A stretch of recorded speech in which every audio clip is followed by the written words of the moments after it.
Now, have you ever thought about building your own house? You'd have to buy the land, get an architect, buy the materials, the list goes on. But earlier in the summer, I went on a course which teaches you how you can build your own place from mud. Now, it's pretty easy to do, it's cheap, and it's something you can do yourself, as long as you don't mind getting just a little bit mucky.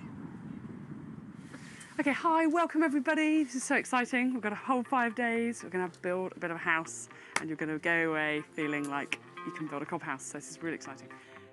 Kate Edwards builds houses from mud. She's passionate about earth houses and wants more people to learn how to make them.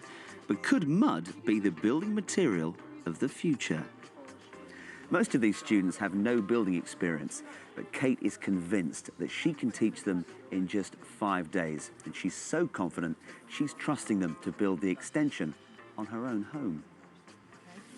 And she's going to try to convince me. Building with mud is nothing new. Her cottage in Norfolk is 300 years old and built from mud dug from the garden. This is the old house, and this is the new extension that we're going to be building onto the house. So you're going to be helping me to build my house, which is fantastic. You're very trusting. Well, you know.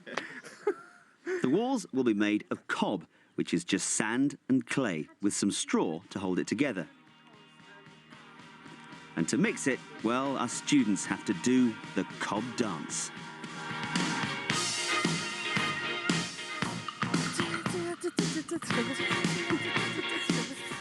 Yeehaw!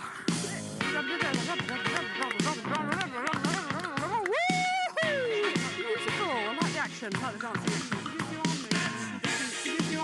There's going to be a lot of dancing to make enough cob to build the extension. Isn't it lovely and soft? This is what we're going to be building with. It's really nice. It's got a really pliable and sticky consistency now. Okay, now, this is a very highly technical bit again. Grab a handful, slap it on the wall, okay? Use one hand, just use this hand here, just to keep it going straight up. We want it flat and straight, because then you've got something straight to build onto, on top of. So you literally... Oh. Let's get building. Just pressing it down, so use your body weight, get over it, so you've got your body weight on top of it. Press it down, use your hand. Cob, anybody? Isn't it a bit cheeky getting us students to build your extension for you? Well, it is cheeky, but a lot of people have said to me they actually prefer to build something real as opposed to a mock-up of a wall. Yes, they're actually building something real, so it gives them a sense of achievement. I love that slapping noise. Wow. You're going to earn your cup of tea and a bit of cake soon, aren't you?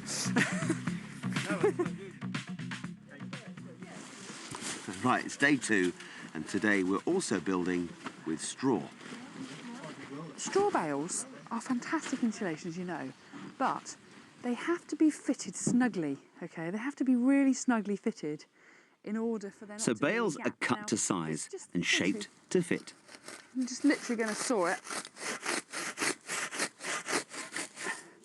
That's all there is to it. You just cut yourself a nice niche, just like that, and that's going to fit nicely into here. I'm just going to slide this bale right in position, snuggle it in against the post, so no air escaping through the post. When we finish the bales, the next job is to plaster them. That'll do, perfect. With more cob.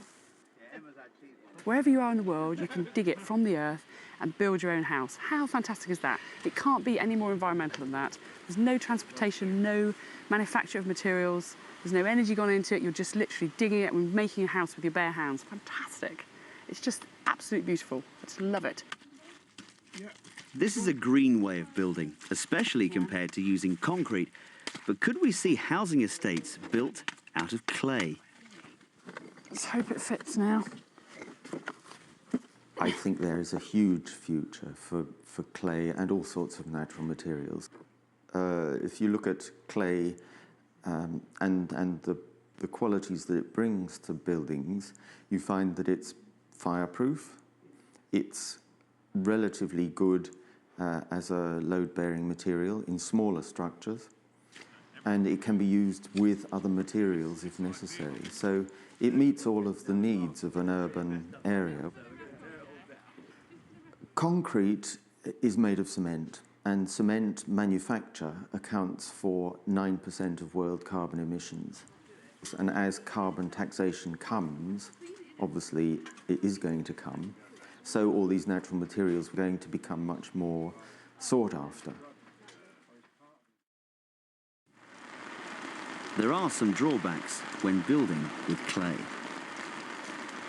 Bit of a light summer shower. Now there is a danger that the walls could wash away, so they're getting the walls covered now with some tarpaulin. Cob houses can't be built in heavy rain, but once finished, they are fully weatherproof. Traditionally, what they say is a good hat and a good pair of boots. So a nice overhanging hat and a good pair of boots, in other words, a good foundation with a gravel trench, will stop the moisture coming up, and a good hat will protect you from the rain. Keep the hat and the boots, you're sorted. Now, even though we've been working really hard on the project, the extension won't be finished by the end of this course. So Kate has brought us here to show us one she made earlier. All these walls were derived directly from this trench, so we didn't bring any other material onto this site. This is it's awesome. It's inspiring, beautiful, simple. It's everything that you think that you might be able to extract from a Cob building.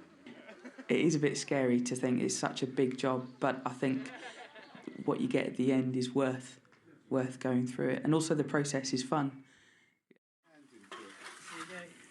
In 5 days, we've learnt to mix cob, build with it, and use straw bales.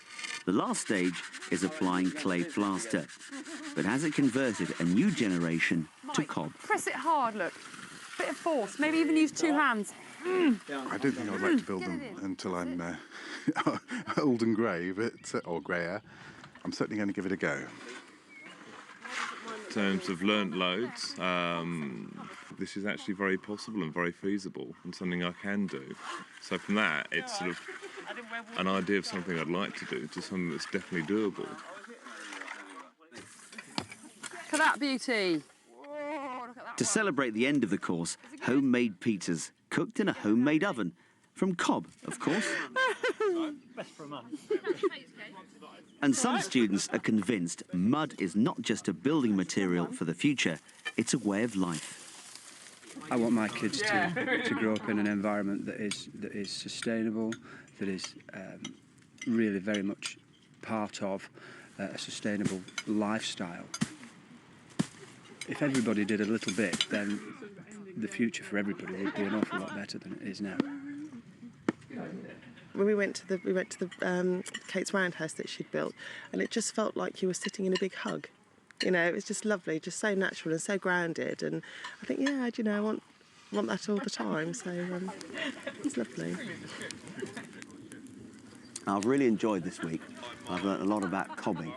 But I'm not sure I'd be confident enough to build myself a house, certainly without supervision. Though I may take on something a bit smaller, like a pizza oven. But a small one.